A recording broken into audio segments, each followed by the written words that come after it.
Poster Studios, Warner Bros. Review, Warner Bros. World Review. Holy fuck, my brain's messing up. The gold standard for indoor theme parks. The gold standard. Oh, I never heard of a Warner Bros. Theme park thing or amusement park. So that's why I wanted to watch this video. I'm hoping it's pretty good. Like the gold standard. As far as pure theme You'd expect it to be like a very good spot. So we'll see. parks go, it doesn't get much better than Warner Brothers World Abu Dhabi.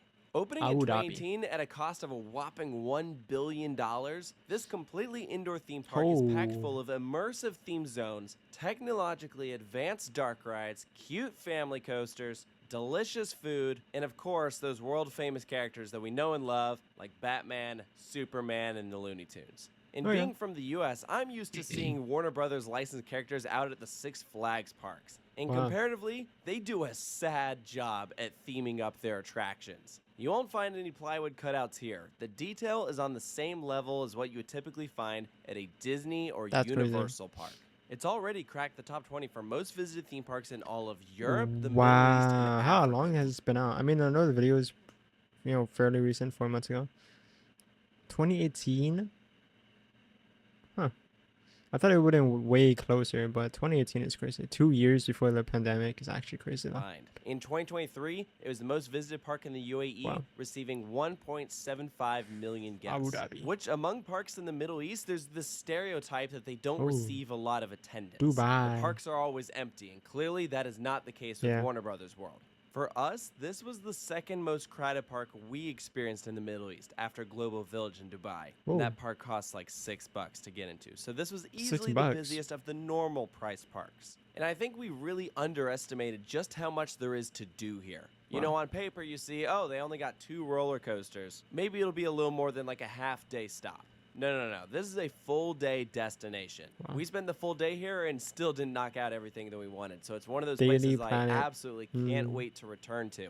In this review, I'm going to talk about our experience, walk you through the different themed areas, discuss the favorite rides, and hopefully give some tips. Look, you get an odd, unconventional shape for a theme park. Such a huge like Ferrari World fucking blocky building. Odd, unconventional shape for a theme. Yeah, it really is. It's like an indoor mall. Places like Ferrari World and IMG are under one big roof. But here at Warner Brothers World, all of the zones are broken up into different sections with different lighting, varying heights, and so you can see that from the outside, which is why it creates this boxy shape. If anything, it resembles sound stages, which is very on brand for a movie-themed park. In total, it takes up 38 acres of land and will be growing. They have already announced a very exciting expansion for the future. I'll touch on that later. There's free parking in the garage, and as you make your way to the entrance, you have this beautiful plaza, the Warner Brothers logo front and center, great photo op. There's the water tower in the corner, of course patterned after the original one in Hollywood on their back lot. And you step foot inside, you're greeted with air conditioning. And oh my god, these frames are a statue of so Bugs bad. Bunny directly in the center as your mascot, and then these huge banners of other characters on the backside. A ticket to Warner Brothers World is going to be on the more expensive side. It's about $100 US. It can't just be me. Oh, it's because we can do 1440. It should be fine.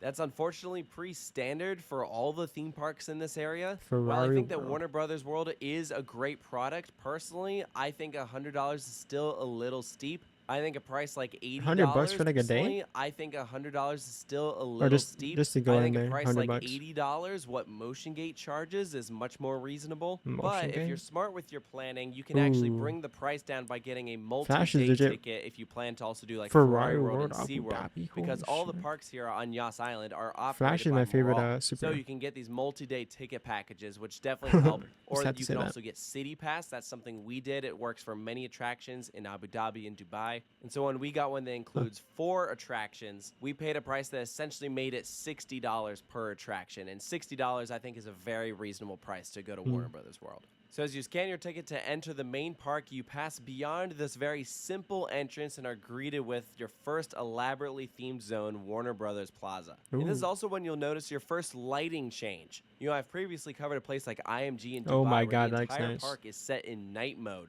which gets real old after a while. Warner Brothers has some sections set at night, others in sunset, like the Warner Brothers Plaza, and then other sections in complete daytime, which I think really helps with that issue. This whole plaza is themed after the golden age of Hollywood. It's an Art Deco style. You can see a main stage that's clearly meant for some shows. There's a couple restaurants. Nice. No rides here. It's just meant to be your first impression. Think of it like your central hub. Warner Brothers World overall has a circular layout, but you can access each of those lands from the central plaza. So it's a very well thought out design. When this park opened, it was the world's largest indoor theme park, but it doesn't feel that way because you don't have to walk very far to get from one land to another. So as we go land by land, we're going to move in the clockwise direction. So we'll go to the left first into Metropolis. And land-wise, this is probably the largest section in the entire park. And land-wise, this is probably the largest section in the entire park. And like the Central Plaza, it also takes place at sunset. You essentially have one main street that you're walking along through Metropolis. Plenty of callbacks and references to the comic books like Jitters from The Flash, as well as the Daily Planet, Big Belly Burger, and Sullivan Place, all from Superman. It's easily the best Metropolis recreation that I've ever seen at a theme park. Most of the others just slap down a Hall of Justice and call it a day. But at Warner Brothers World, they actually built a full land around their Hall of Justice. And they made it by far the most realistic to the comic books. And that's just the outside. Wait till you see the inside of the Hall of Justice. Oh my gosh. They went all out for this queue, for this Justice League ride. Man. It is unbelievable. Like a side-by-side comparison with this and the Justice League Battle for Metropolis rides at Six Flags is like laughable. And it doesn't stop there because this ride is also a lot more complex. It was built by Oceaneering, the same company that did the Amazing Adventures of Spider-Man. That is cool because the ride is kind of like based on Superman's high tech. Complex. It was built by Oceaneering, like the same company that did the Amazing Adventures of Spider-Man at Universal's Islands of Adventure. So it has very dynamic movement. I wouldn't say it's as good, personally, as the Amazing Adventures of Spider-Man, but it still has some great scenes. And it's a good mix of practical and screen effects. And they did a good job blending the screens. Unfortunately, we only had the chance to do this ride once, and I really wish we had more time because I would have loved to do this again. Right across from Justice League War World Attacks is the Green Lantern Flying Theater called Galactic Odyssey. And much like the Justice League building, this queue is also stunning. That'd be cool if they showed like a Green Lantern ring. And what's funny is, going in, I actually didn't even know what kind of ride this was. You can't see most of these rides from the guest areas. You have no idea what you're walking into. So for that reason, if you find yourself in this park, ride as much as you can. If you're not sure what it is, doesn't matter, do it anyways. In the case of Green Lantern, it ended up being our sleeper hit of the whole park. This flying theater starts off graceful like any other flying theater, but then it turns aggressive and has these very abrupt, sudden movements because it has a story where you're just taking a tour of this planet and then it's like, oh no, the bad guys are here. We have to fight them off. And at times that story can be kind of cliche, but I thought it really worked here. And the screen quality was also fantastic. This was an attraction that we went back to do a second time, and it was so good. Don't miss either one of these attractions when you come to Warner Brothers. Two other main points of interest in Metropolis. Unfortunately, neither one of them did I personally get around to doing. This includes Superman 360, a 3D film where you watch Superman fight some bad guys all around you, as well as Teen Titans Training Academy, which is actually really more meant for kids. It features a zip coaster, rope bridges, and climbing structures. I would do that a lot to do in this one land. But we'll move on. Rope bridges and climbing structures. Fuck is that? Quite a lot to do in this one land. But we'll move on into Gotham City. This is another huge section, I would do the but training unlike course. That sounds Metropolis, fun it's as fuck. Completely in the dark. But they do a great job blending the transition from Metropolis straight into Gotham City. It works really well. And this land is really broken up into sections, and they each have a different atmosphere. So first we have the main street, which really embodies downtown Gotham City. I'm gonna be honest, I'm not a huge Batman fan. Okay, not a huge Batman fan. I mean, he's very cool and everything, but he's not my number one person. Like I said, Flash, you know. But his whole vibe and everything, I think is dope. Especially the Gotham City and everything. I watched the movie Gotham, or not movie, the show Gotham. It's fucking such a great show too. I just love the atmosphere of Gotham City. I don't know, it's very cool. It works really well. And this land is really broken up into sections. I just don't agree with the whole not killing them, but I let them escape to kill more people whole thing. And they each have a different atmosphere. So first we have the main street, which really embodies downtown Gotham City. And there are plenty of references to the show, including the Monarch Theater, where Bruce's parents were killed, or things like the Batmobile. Then a bit further The down, fuck was it's that? Monarch Theater, where I've Bruce's never seen a parents were Batmobile killed, like that. or things like the Bat. Is that's got to be from like an actual comic or comic? Cause I don't think that's in a movie, right? I've never seen that before. It's a crazy Batmobile. Then a bit further down, it turns into more of an Mr. industrial Freeze. zone, likely where all the villains are hiding out, such as the Joker or Mr. Freeze. The Joker actually has his own dark carnival that is mega creepy and just very well thought out. And as far as oh, it's a no Flash Fox. You see that on the left? That is You got a Flash Fox. You got a Batman Fox. No Joker thing. Who's that? Catwoman? Yeah. There's no prizes. Creepy and just. Oh my god! Look at all those. Very well thought out. And as far as attractions, oh wait, there's even a Harley Quinn one at the top. I didn't see it. Mega creepy and just very well thought out. And as far as attractions go, the centerpiece of Gotham is Wayne Enterprises, and that acts as the entrance for Batman Night Flight. This is another extremely high-tech dark ride. It uses the same ride system as Harry Potter and the Forbidden Journey, also at Islands of Adventure. Yeah, that was but fun. There are some differences. For one, the loading area is completely different. You enter this very intimate room, and you just see 4 seats directly ahead of you. So it's not a continuous loading platform. You pull down your... I think that the Harry Potter one might be my favorite ride I've ever gone on. I didn't go on much rides, I'm gonna be honest. Especially at Universal, I only went there for like very fast. Like it was... I mean, for like a day, you know, but still, I didn't ride too many rides. I don't know why. I don't remember. I don't think I was with many people. So it's kind of boring, I'm gonna be honest. I didn't really have fun. But the Universal Studios Harry Potter one was dope. I really like that ride. You go up onto the castle, like you walk up to the castle. Nice ride. I think there's a dragon and stuff too. Some differences. For one, the loading area is completely different. You enter this very intimate room and you just see 4 seats directly ahead of you. So it's not a continuous loading platform. You pull down your over-the-shoulder restraints and then you'll back up and begin your takeoff experience like you're in a plane. And then it starts free moving. So you are attached to a KUKA arm that takes you scene by scene through practical and screen effects. Yeah, what is that Batmobile from? Arm that takes you second time scene by scene through practical. That's a pretty dope one though. Fucking 6 wheels and like a huge, yeah. And screen effects. This ride, though, has a lot more screen effects than I would say practical. That's where most of the action takes place. It's a very similar setup to Forbidden Journey, where it's those domes. Except the problem is that here they don't really hide the screens, so you can clearly see them as you're entering and exiting, which does take away from the immersion. If anything, it actually made me appreciate Forbidden Journey a bit more. I feel like this is one of those rides that was like great in concept, but just needed like a couple extra $1 million to really like pull it off. It's definitely possible that this attraction suffered from some budget cuts because it's so close to being fantastic. For one, they actually got Kevin Conroy to do the voice of Batman. If you're unfamiliar with him, that's probably why they had such little budget for the extra ride. For one, they actually got Kevin Conroy to if I can spend all their money on his voice acting. The voice of Batman. If you're unfamiliar with him, he was the voice of Batman, the animated characters, for like 30 years. He unfortunately passed away in 2022. And as I mentioned earlier, this park opened in 2018. So that means this was likely one of the last times he ever did the voice, which is like kind of crazy to think about. Crazy. Aside from Batman Night Flight, a couple other key attractions in Gotham City include the Scarecrow Scare Raid, which is a larger version of a Zamperla Air Race. They also have Riddler Revolution, a Zamperla disco. This one was unfortunately closed during our visit, but it's probably the most elaborately themed disco in the world. It's one of those attractions that is always being promoted in the commercials. It looked amazing. And then lastly, we have the Joker Funhouse, which is a really... Because, yeah, the UFO, or like the gravity thing, like carnivals and whatever, those are one of my funnest ones. Even though you just fucking stand there. I think it's cool.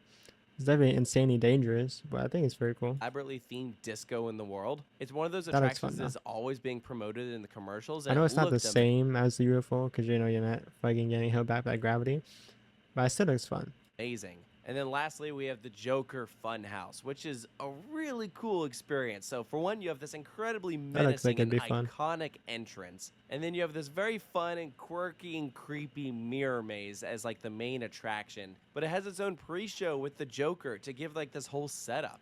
Awesome family attraction. Just be aware, they don't allow open-toed shoes. So if you're visiting Warner Brothers, make sure that you have closed-toed shoes. As far as attractions... But like, wait, did he this say whole what? setup.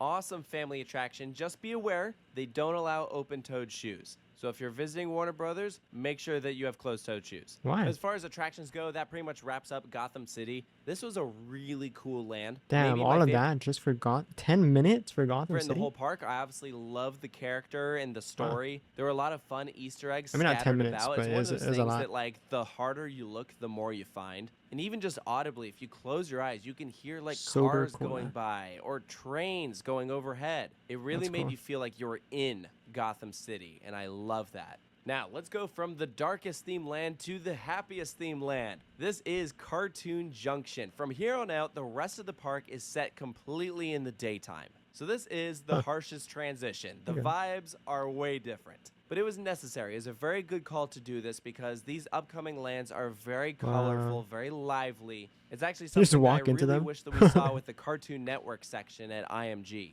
My biggest critique was that land takes place completely in the dark, and I feel like that took away from the ambiance. Yeah, I can see Cartoon Junction is probably the loosest themed area. If you're doing like a cartoon thing, it makes sense to have it all in the daytime because it's a cartoon. Everything's supposed to be like bright, happy. That took away from the ambiance. That land takes place completely in the dark, and I feel like that took away from the ambiance. Cartoon Junction is probably... Hopefully he talks about the food. I seen that little food sign there. Hopefully he talks about it. Because I want to know how good that fucking food tastes, the loosest themed area. It has a mishmash of all sorts of different characters. The first one that we'll get to is the Animayhem Dark Ride. So these are where you'll find the Looney Tunes characters, right? Like Bugs Bunny and Daffy Duck. It's a shooting dark ride with so many different targets. So your ADHD will just go nuts. Every time you hit something, it causes a different movement, so it keeps you engaged. It's a long ride, really good quality. For me personally, though, it was probably my least favorite dark ride in the park, but that wasn't because it was bad. That's just because, for me, I don't really connect with the characters. But objectively, I think kids will love this thing. And, you know, there are actually quite a few attractions in this land. There's a carousel right in the center. They're too we also slow get to for me. Our first roller coaster. This is Tom and Jerry's Swiss Cheese Spin. It's a spinning coaster that is very popular. It easily has the longest line of the park. We never saw it dip below a 50-minute wait, which is why, unfortunately, we didn't get on it. Most of the other lines here were like 15 minutes or less. I'm surprised he doesn't have a flash pass. Oops, I didn't mean it. I'm surprised he doesn't have that. I feel like you're making a video on like an amusement park, theme park. You'd expect them to get, you know, the pass to do more rides and get on it faster. But I guess not. Not in his case, at least. We didn't get on it. Most of the other lines here were like 15 minutes or less. And so whenever we got to this attraction, we'd say, oh, we'll come back and do it later. But we also didn't realize that they closed the lines here early. So if the park closes at 8, if Tom and Jerry is an hour wait, then the line shuts off at 7. And it was hard to justify waiting almost an hour for it when we could walk on to so many of the other rides, things that we could do actually like multiple times that we were really good. And it was just a shame because I think one of the biggest mistakes we made is that we should have gone here first thing at park open. This and the other roller I think they should have just went multiple times, you know? Or just got a fast pass, you know? Save some money, maybe. We also go multiple times, experience the entire thing. Video, everything else, you know? So that we're about to cover are pretty low capacity rides, and they will be a big time sucker if you choose to do them. But even though I haven't done this, I can confidently say it's worth doing. I've heard great reviews about it, people who say it's like one of their favorite spinning coasters. So it's one of those things that I look forward to doing next time. And finally, for Cartoon Junction, we get to Scooby-Doo and the Museum of Mysteries, and this was my favorite dark ride in the park. What a phenomenal attraction. It was built by ETF Systems, the same company that did the Animayhem ride as well as all the dark rides at Motion Gate in Dubai. And this felt straight out of the cartoon. I grew up with Scooby-Doo, saw every episode, watched all the movies, and they did these characters justice. This could have been an episode of the show, and it was fantastic. It's story-driven from start to finish. Original premise, might I add. You keep a great pace through the ride, and there are tons of static figures. There's a couple that move. Me personally, I'm not a whole storytelling ride guy, so to me this isn't, you know, too fun. I'm more of just like a thriller, you know, amusement park, right? You know, roller coaster, or whatever, like something happening. Not too much of a story guy, so just like having a car, just, you know, running around, seeing the themes like this. Isn't the most fun in my opinion. basic. I mean, to each your own, of course. Movement, but everything around you feels alive because you have the characters narrating you through what's happening via the onboard audio system, and it feels like you're watching the show. The premise is someone's been terrorizing in the museum. All right, gang, we got a mystery to solve. Oh no, something goes wrong, and we caught the bad guy. It's fantastic. I had a smile on my face the whole time. Another one of those rides that I would have loved to have done multiple times. Unfortunately, I only got on it once, which was really a shame because also it fully utilizes that trackless technology. One of the biggest complaints I had about some of the dark rides at the Dubai parks is that they're all trackless vehicles, but they don't need to be. Like, not all of them fully utilize that technology. And this one had vehicles like splitting off from each other, going into individual rooms, spinning you around. That's cool. There was so much going on. Brilliant ride. So from Cartoon Junction, we now enter the mini land of Dynamite Gulch. This is meant to look like the American Southwest, tons of red rock. There's a basic Jetsons flat ride, and then Fast and Furious, aka the second roller coaster in the park, and the only one that you can see. Actually, looks like he's going pretty fast. It's an Intamin family invert and a very low capacity one. It only operates with one train and seats 10 passengers at a time. Luckily, it's a quick ride, but that didn't stop it from getting a 45-minute wait all day. And they don't overestimate. We waited a full 45 minutes. And it was fun. Like, it's a good ride. Again, I would recommend doing it. But one of those attractions that you should probably go to first thing in the morning. Because if you wait till the end of the day for the line to go down, it might not. It certainly didn't in our case. We just had to suck it up. And from Dynamite Gulch, we move on to Bedrock, our final themed land. This section is only home to one ride. I know I'm like replying to all these things pretty late. Like I'm pausing like 5 seconds after. But I guess that was it for this entire whatever this like it's a good ride. Again, I would just like 2 rides. Recommend as if you suck it up. And from to one I guess he's not gonna review food. That kind of sucks. Ride. It is the Bedrock River Adventure, which is a log flume. So that sounds the only fun, water though. ride in the park, and this is water just so fun. Extremely creative ride featuring all the different Flintstones characters. No crazy tricks or anything. It just has the one drop, but it's so well done. And the perfect amount of splash too. You know, because it's an indoor theme park, it's not like you can just like dry out from the sun. So I don't think they want people getting drenched. This was just a perfect example of how well you can theme a log flume. I would have definitely done this again, which is saying a lot because usually water rides are like a one and done for me. But when it's of that good quality, heck yeah. I certainly didn't expect that when I walked into Warner Brothers World, I would want to re-ride almost every attraction we did. And I don't know how many theme parks I would say that about. Everything was just so well made. It was clear. Yeah, he was saying that about like, you know, all the rides. Me personally, if I go to like a story ride, I don't think I would want to do do the same ride again just to see the whole story. So, like someone saying that I would re-ride this ride is pretty big. That so much heart and soul was put into this park, which that's one. What is that? So much heart and soul was put into this park, which that's one of the big complaints you hear about like the Dubai parks is they're soulless. But I can tell you for a fact, Warner Brothers World has a soul. I love this place so much, and it got me so excited for their Harry Potter expansion. Yes, that is the next big land coming to Warner Brothers World. It'll be that's actually very cool. Like seeing how they did their other sets, you know, like the canyons, the Gotham set and everything. A Harry Potter set would be dope. Because they're definitely going to do like Diagon Alley, right? What else would they do? I don't know. I feel like that'd be it. That'd be the only thing. I don't know what else they could do. Because I know they need rides, right? So what other like ride would you put there? You know? I don't know. But I know when they do finish it, it'd be very cool. Potter theme park area outside of Universal. It'd also be the first representation of Harry Potter in the Middle East. And obviously, because it's an indoor theme park, I imagine they're going to do something completely different than what we have at Universal. And there's like very little information out there. All they said is that you're going to be able to step into iconic locations from the Wizarding World. So what will they do? Like Diagon Alley? Some rooms of Hogwarts? They have to do it. Maybe the Ministry of Magic? I have no idea, but I'm sure they'll have a custom ride to go along with it. But what kind of attraction? The fuck? Where is that from? Idea, but I'm sure they'll have a custom. That's dope, dude. That's dope. Ride to go along with it. But what kind of attraction? That's the question. I bet you could do a pretty cool boat ride, something in the style of like Pirates of the Caribbean. A boat ride? That would be awesome. Or, you know, Harry if they Potter? did a big enough area, they could have multiple, and they could even put in an outdoor roller coaster. Yeah, if you're doing Harry Potter, you have to make it huge, you know? Like, for there, I feel like it'd probably be the biggest attraction in, like, area. Because there's so much things you can do for Harry Potter. You know, the castle, the gold mines, you know, the alleys, the stores. There's a lot of things you could do with it.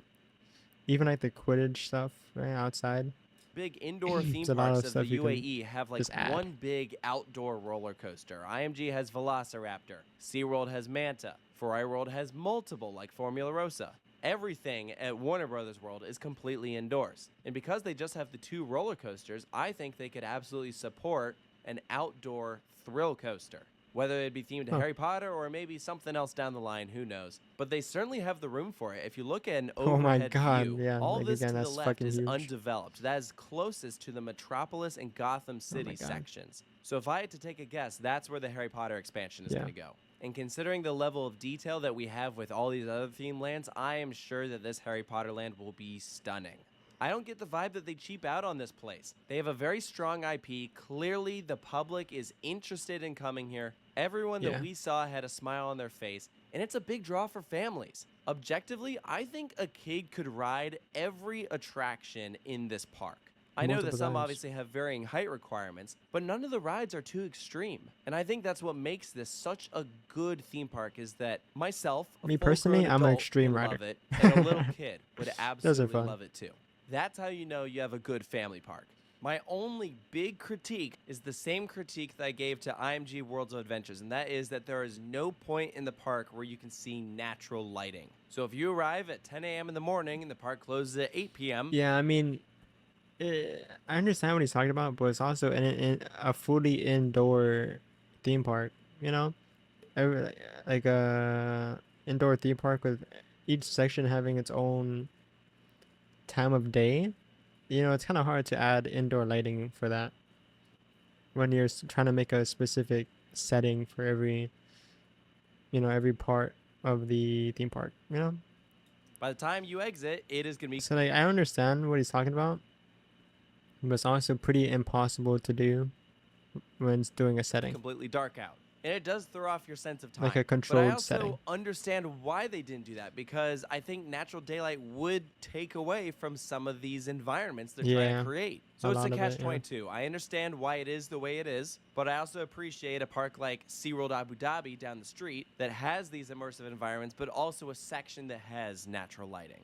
But that's actually pretty cool. Street that has these immersive environments, but also a section that's cool that has natural lighting.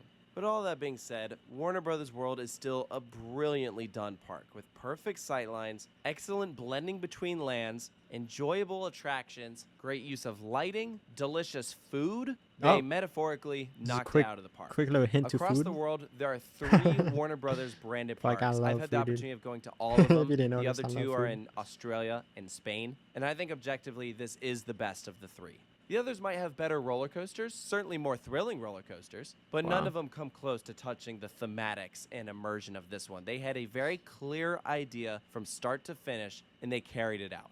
So if you get the opportunity to visit Warner Brothers World in Abu Dhabi, I highly recommend it. I cannot wait to come back. So let me know down in the comments below if you've had the opportunity to visit. Yeah, that actually looks very fun. like I said in the beginning, or not in the beginning, but like somewhere in the video, I do like more thriller rides, but it still looks very fun. Like, I can definitely still see the enjoyment of this theme park. If I had the money, I would go there. You know, if I lived there, I would go there too. But yeah, that's fucking dope. Coaster, holy fuck. Coaster Studios, Warner Bros. World Review, the gold standard for indoor theme parks.